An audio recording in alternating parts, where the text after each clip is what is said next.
I've really enjoyed putting together this talk, in part because I'm going to be speaking to you about one of your own foremothers, Kitty Ellixson, who was a woman deeply influenced by her youthful upbringing in New York ethical culture circles in the early 20th century. And she certainly deserves to be better known. And I've written about her, but it's great to be speaking about her to you. She was a visionary thinker and a transformative labor leader. And by the 60s, as you'll see, she was a prominent government official in the Kennedy administration. But what's important about her is that she didn't just act individually, she acted collectively. And so I'm going to also be talking about the movement that she was a part of, a very creative and powerful working women's movement at mid-century that I argue moved US politics in a more inclusive and egalitarian direction. I've enjoyed learning a bit more about your congregation and the philosophy guiding your activities when I was putting together this talk. And I am going to stay around for the Q&A, so I'll get a chance to hear more from you and learn more about what you do. I wish I could visit you in person and see your historic headquarters, but that will happen at some point soon when we can all gather again in person. Hugh and Betsy both encouraged me to say a bit more about myself and my values before I started talking about the larger history of women work in economic justice. So I'll do a little of that. I grew up in a blue-collar union family in 1950s Atlanta, and I think a lot of my sense of the importance of righting wrongs came from that family background. My father was a locomotive engineer and became a lobbyist for the union in the state legislature, and he was important in passing the first state minimum wage law in Georgia. That didn't happen until late 1950s. The Southern Baptist Church loomed large in my childhood, but I did leave the church at a certain point, but I carried with me some of its doctrines really filtered through my mother's interpretations. And for her, that meant that the Bible taught the fundamental dignity and worth of each person and the necessity of acting in the world to realize that goal. There was, of course, the civil rights movement swirling all about me in the 50s and 60s. And then when I left the South for college, the anti-war and the women's movements. Coming from a working class family, I had a lot of different jobs, and that certainly shaped me as well.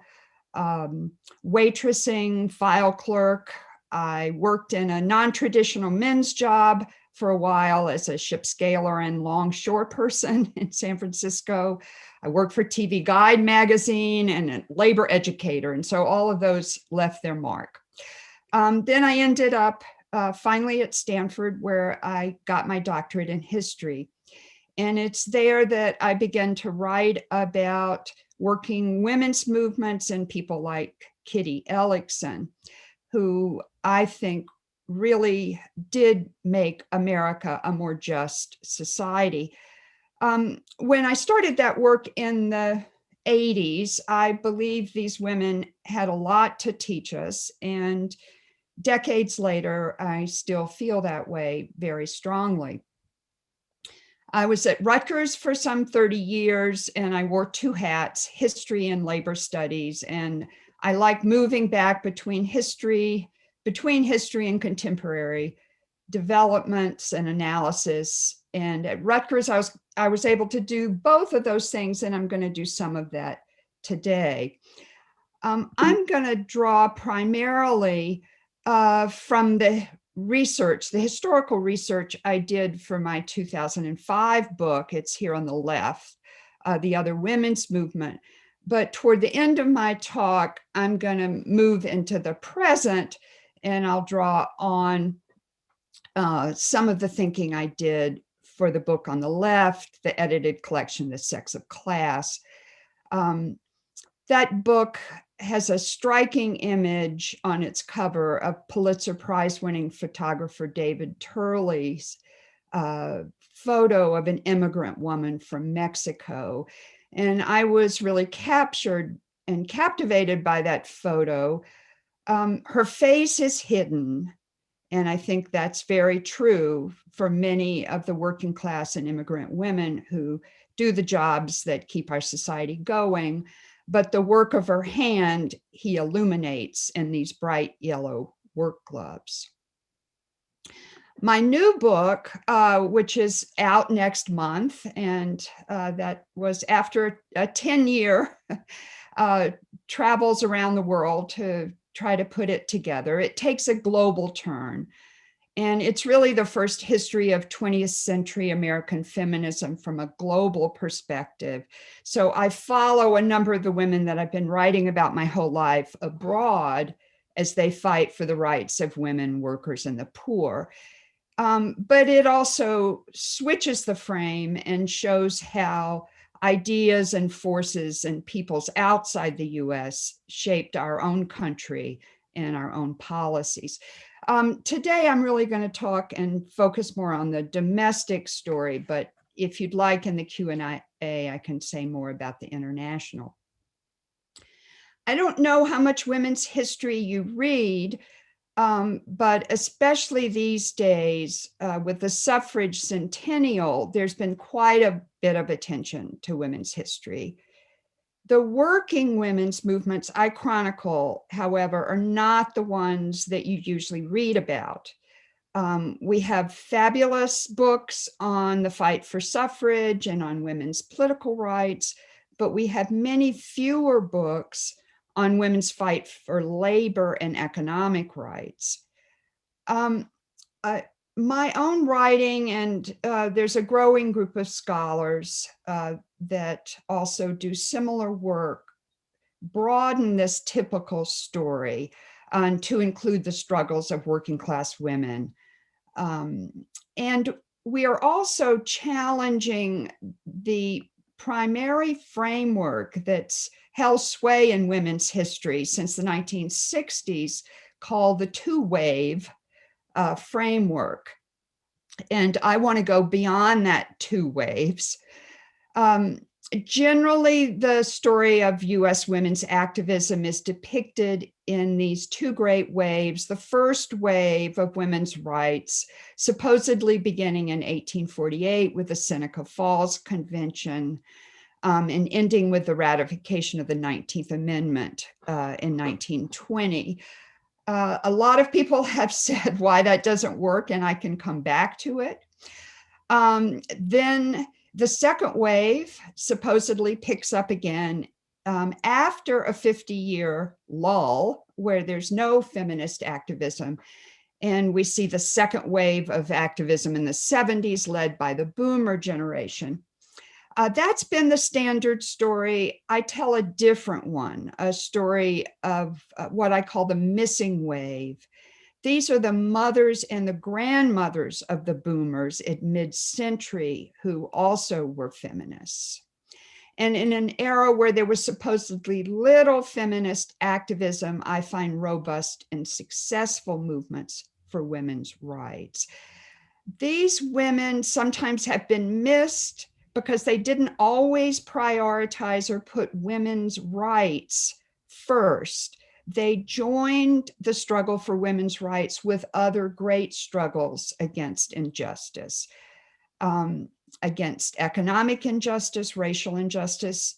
People today might call them intersectional feminism, and we're returning to seeing the women who joined with men in labor movements, in the civil rights movement, as also feminists. They did want to end sex discrimination, but for them that wasn't enough. They believed that for women to thrive and men too, the women's movement had to tackle multiple injustices. As I go forward, you'll see that many of the problems that they tackled are very much on our mind today. Stark economic inequality, persistent racial injustice, the crisis of care, and mounting stresses on family life. The solutions they proposed, I argue, and enacted are worth revisiting.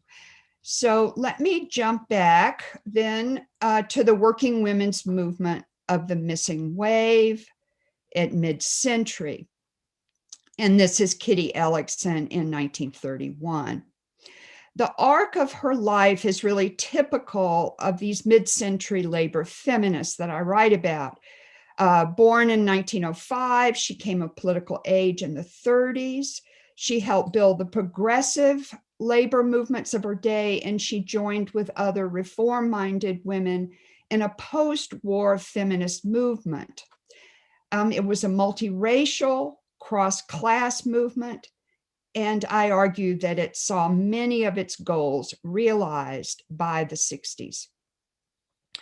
Jewish by birth, Kitty Ellixson grew up in ethical culture circles in Manhattan, where she imbibed the society's concern with civic engagement and social justice. She attended the Ethical Culture School founded by Felix Adler in Manhattan, and she had a relatively privileged childhood with a father who practiced law and a mother active in labor, consumer, and feminist causes. She graduated from Vassar in 1926 with a degree in economics because it was useful, she said, and then she continued on in economics at Columbia. In the early 30s, with a third of Americans unemployed and misery and social strife widespread, she turned to workers' education. She took a full-time job at the Brookwood Labor College, founded by the Dutch-born pacifist minister and socialist A.J. Muste. And as part of her responsibility, she traveled around the country, speaking to worker groups and conducting research on their problems. In this 1931 photo, she's speaking with West Virginia miners. They had just launched a new union in March and had quickly signed up 20,000 members. She also taught for over a decade at the Bryn Mawr Summer School, a child of the Women's Trade Union League. Here's their logo from 1903, and that was the largest working class movement before her generation. And you can see from their logo, their goals were shorter hours, a living wage, and the valuing of family over the drive for profit. By the 20s, they put enormous energy into workers' education and founded the Bryn Mawr Summer School, which lasted until 1938. The summer school was committed to class justice, women's empowerment, and racial egalitarianism. This photo was taken in 1926. It was a year after the students voted to integrate the school, admit African-American women as well as Asian women, another controversial decision. And this was at the height of the second KKK. One of my co-authors in another book, Linda Gordon, has written a great book about the resurgence of the KKK in the 20s. Bryn Mawr College itself would not integrate for another 18 years. In 1935, Ellixson became assistant to the United Mine Worker official John Brophy, who was director of organization for the New Labor Federation, the CIO. And she stayed with the CIO as workers flocked to it during the great sit-down strikes of 1936 and 37. Flint, Michigan auto workers, their sit-down strike In April 37 is the most famous. They occupied the plant for 44 days, but they were joined nationwide with workers who set in the plants at the world's largest corporation, General Motors. And General Motors did eventually agree to meet with its workers and discuss its grievances. After that victory, the sit-down fever spread outside the auto workers, outside industry, to places even like what you see in this photo in Detroit, the Woolworth workers. These clerks were known as the Girl Strikers. And after they very politely escorted the customers out, they occupied their store for over a week, demanding a living wage and more control over job schedules. The corporate Woolworths board in New York did eventually meet many of their demands. In the 30s, Ellixon was also rooting for the new egalitarian Democratic Party, a very different party than what it had been in the 20s. And in my new book, I tell the story of how progressive women like Frances Perkins, who were involved in the Great Strikeways before World War I, moved into state politics, reshaped the Democratic Party, marginalized the Klan, which is a large wing of the party in the 20s, and pioneered a new social economics. She studied with Simon Patton at Wharton before going to Columbia in economics of abundance. Now let me just focus a bit on what she achieved in that generation that Ellixon was watching very closely in terms of legislation. In 1933, Roosevelt appointed Perkins, she's standing here behind him, the first woman in the cabinet. She was the US Secretary of Labor. She accepted, the story goes, only after he agreed to support the list of legislation she kept on a little piece of paper in her drawer and handed him. She's pictured here in 1935 when Roosevelt is signing the National Labor Relations Act. It's the first federal guarantee of worker rights to organize and bargain collectively. Probably many of you know she was also instrumental in the passage of a massive expansion of public sector jobs in 1933. My father got one of those jobs as a young man. In 1935, the Social Security Act. She was the principal person in the Economic Council for Social Security that put that together, with its income guarantees for the unemployed, the elderly, and families with dependent children. And then in 1938, in her mind, one of the greatest victories, something that her generation had worked for decades, was the first federal law, the Fair Labor Standards Act, to set wage floors, hour ceilings, and to restrict child labor. Still, by the end of the 30s, Perkins had wanted more. She retired for government in the 40s, but the next generation, the Ellixon generation, picked up the torch. In 1942, Ellixon returned to the CIO and its research department. She stayed on in part because she was able to negotiate a 30-hour work week, and that allowed her to spend some time with her two young children. She had a very supportive husband as well, Chester Ellixon. She and a national network of activist women, many of whom work for unions, wanted to extend the New Deal revolution of the 30s and make it work for all Americans. And I argue from the 40s to the 60s, they did just that. Let me just take a minute to talk about their agenda, what they wanted, and also what they achieved.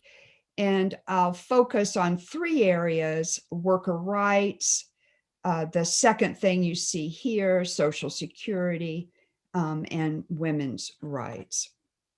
First, worker rights. Ellixon was part of a movement that wanted to democratize the workplace and humanize it by allowing workers more voice and control. And she felt that she could do that best at the CIO, and that CIO later became the AFL-CIO in 1956, and she stayed there for 18 years. Much was gained. It was the beginning of shared decision-making across the country, and unions maintained considerable economic and political power. Union percentages reached their peak in the mid-50s at about a third of the workforce. But as we know, until the 70s, the labor movement continued to grow in absolute numbers. They never were able to win the South, what they called Operation Dixie, nor did power sharing and economic democracy gain the legitimacy in the US that it had in other peer nations. Second, Kitty, like Frances Perkins, wanted Social Security for all. I was so interested when I began to understand that the original idea of Social Security was not just income for the elderly.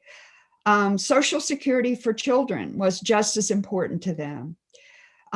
They wanted economic and social guarantees for all. And Kitty was particularly eloquent in congressional testimony, and one of her primary areas of Social Security was full employment.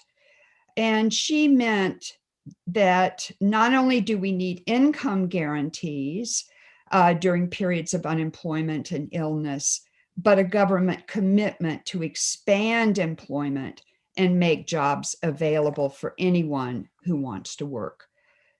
They also pushed for universal health coverage. As we know, that they did not win.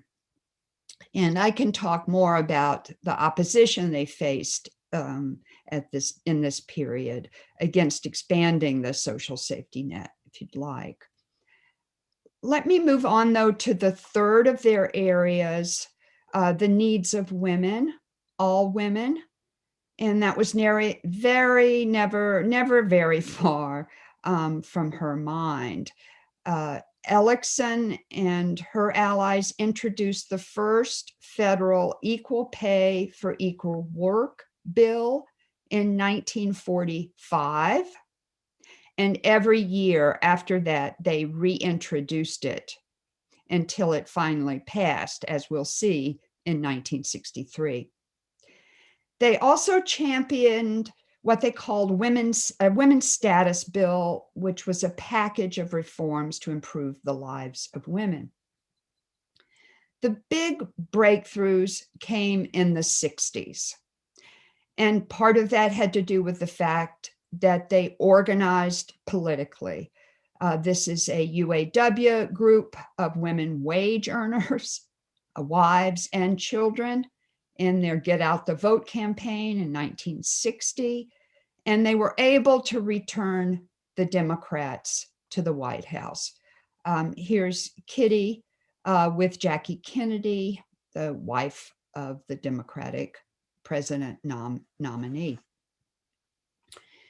In 1961, Esther Peterson, who was the highest ranking woman in the Kennedy administration, and Kitty's close friend, Esther Peterson is here on your right with the braid. She convinced Kennedy to issue an executive order setting up a presidential commission on the status of women. And Peterson reached out immediately to Ellixon and asked her to take on coordinating the work of the commission. This photo is January 1962 at the press conference announcing Kitty's appointment as the commission's executive secretary. The work of the commission was enormous. It spanned 2 years and involved hundreds of people from all walks of life. Cabinet members, university presidents sat on the commission. There were subcommissions, and Ellixon coordinated that work. Like Perkins, they didn't get everything they wanted. At the same time, they achieved notable legislative victories, changed the conversation about what women wanted and deserved, and left us, I argue, a valuable framework for thinking the future. Here's Peterson presenting the final report to Kennedy in early November 63, a few weeks before his assassination. And unlike most government reports, it actually became a bestseller. There were commissions set up all across the country at the state and municipal level, and its recommendations had a profound impact. So let me just talk a bit about what was in that report and what they achieved in the 60s. First, wages. In 1963, as I said, after 18 years of lobbying, the Equal Pay Act passed. And you can see Kitty Ellixson here standing behind Kennedy. She's wearing the black hat with her white gloves. The commission had endorsed equal pay for equal work even before the report was finished, and it did have an effect. So this is June 1963 when the Equal Pay Act was signed into law. Kitty and her network saw it as a partial victory. It was only a first step, they said. Yes, of course, women should be paid the same as men when they do the same jobs as men. But also we needed to raise the wages in the jobs historically done by women. That's what they meant by equal pay. Childcare, teaching, so-called light industry, those wages should be raised as well. Women shouldn't have to sit next to a man and do the same job a man does to get a living wage. They shouldn't have to change jobs to get a living wage. The work they've historically done should be paid fairly. Secondly, and I've just outlined the 3 areas here, I've talked a bit about what I call wage justice, which includes equal and living wage. A second area was equal opportunity and full citizenship for all. Enacting legislation prohibiting unjust discrimination on the basis of race, sex, religion, and national origin was at the top of their agenda. And they won big here too. Certainly, they didn't do it by themselves. As we know, there was a massive outpouring of a civil rights movement, but they were part of it. The commission recommended that the federal government pass anti-discrimination legislation covering federal workers in 1962, and they fought hard too for the 64 Civil Rights Act and the 1965 Voting Rights Act. For this group of women, suffrage was not achieved in 1920. Only a few women had full rights to suffrage. Many were still excluded. African American women, Native American women, Asian women, and others. The 1965 Voting Rights Act, in their view, brought us closer to achieving women's suffrage. The third area, work-life balance and revaluing family life. They believe certainly women should have the right to employment, and they put that in the report and argued for it. But they also endorsed the right of women to choose where they worked. They wanted to have a better balance between caregiving and breadwinning. Some women, they felt, had suffered from too much pressure to be in the home and wanted more time in their careers. And that's the story that Betty Friedan talks about in The Feminine Mystique. But there were other women, just as many, who wanted to spend more time in the family, who wanted more time off of work, and who suffered from too much work in the marketplace. Those women should not be forgotten, was the argument that Kitty and her allies made. They wanted to make it possible for all women to have real choices over where to spend their time. So, what did they recommend to make this possible? Many of the things that are now back on the front burner today. They call for paid leaves, which for them was not just parental medical sick leave, but paid vacations and other kinds of paid leaves. They called for child allowances or state payments to families with children, better part-time jobs with benefits like the 30-hour week that Kitty had negotiated with the CIO. And they wanted more attention to time policies and overwork. They wanted stronger hour laws. I talked about the Fair Labor Standards Act, but they didn't think that was strong enough. In fact, there were many laws still on the books that were hour laws at the state level that only covered women, and these were much stronger laws. They wanted to extend those to men. They call them the women's standard. They wanted to increase the protections for men and have the laws cover both men and women. That did not happen. The laws did cover men and women, but they were harmonized downward and weakened. They believed both sexes needed the right to say no to overtime without losing their job. They thought jobs needed to be designed around the needs of people rather than desire for higher profit. Let me close with just a nod to the present. It's up to us, I think, to finish what Kitty and other women like her started. And I think we seem to be at a point where we're making enormous strides in that direction. The trick will be how to make those gains permanent. And you're familiar, I'm sure, with many of the positive signs. Things I used to point to in hope that these were emerging, and now they truly are. The fight for 15 or living wages for all. The progress there has been startling. With countless new municipal ordinances, state minimum wage hikes, and federal proposals. Also, investments in the care economy. And here again, we've seen major breakthroughs just in the last month or so.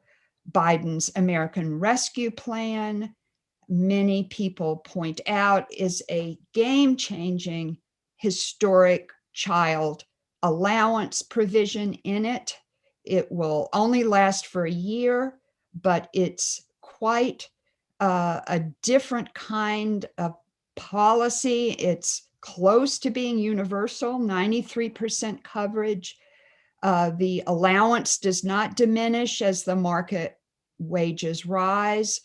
And people like the New York Times' Jason DePaul estimate that it'll cut child poverty in half.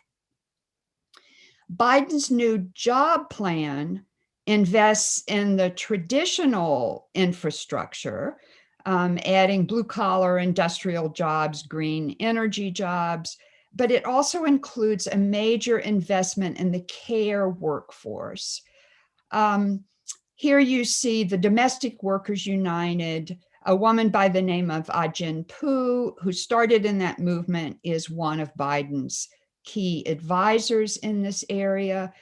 The proposed plan raises wages and working conditions for domestic workers. It increases access to home care services for the elderly and the disabled, and it does invest in childcare and childcare providers.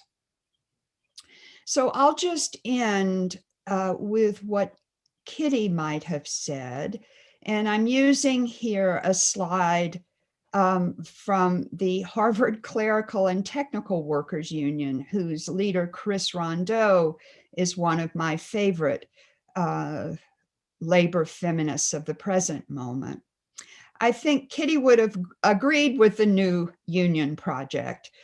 We need to value family and caregiving as much as the market. People are more important than profit. And for that to happen, we need a cultural revolution, a moral transformation. We must put kindness and solidarity at the core of our movements, our relationships, and our society. Thank you very much.